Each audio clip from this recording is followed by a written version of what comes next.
यंदा आपण या वर्षामध्ये बघितली निसर्गाची जी वेगळी स्कीम आहे आपल्याला अनुभवायला मिळाली की दिवसेंदिवस पावसाचं प्रमाण घटत आहे किंवा काही ठिकाणी अतिप्रमाण काही ठिकाणी एकदमच कमी अशी निष्कर्ष दिसायला मिळू राहिला आपल्याला.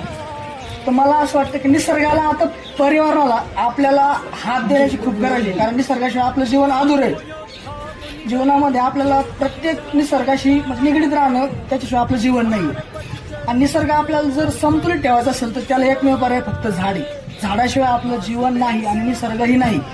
त्यामुळे आपल्याला या पर्यावरण दिनानिमित्त प्रत्येकाने एक एक झाड लावणं हे खूप गरजेचं आहे, कारण भविष्य आपलं खूप अंधकारात आहे. याची परिस्थिती आपण या मागील 5 वर्षात पाहत आलो की अवकाळी पाऊस ज्यावेळेस आपण एखादं म्हणजे हिवाळ्या ऋतूमध्ये एखादं काण्याचं रूप लावलं निसर्गात, म्हणजे काहीही पावसाचं वातावरण असताना अचानक बदल होऊन धो पाऊस गारी अशा परिस्थिती आपल्याला अनुभवायला मिळू राहिली.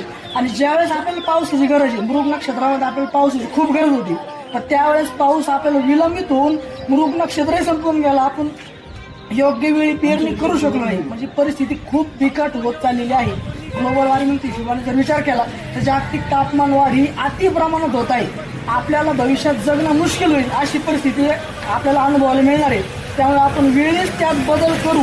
तरुण पिढी आणि सर्व युवक आपले मित्रपरिवाराने एकत्र येऊन वृक्षारोपण करून झाडे लावून झाडे जगवणे खूप गरजेचं आहे. जीवन आपलं वाचवायचं असेल तर पर्यावरण वाचणं आपल्याला खूप गरजेचं आहे.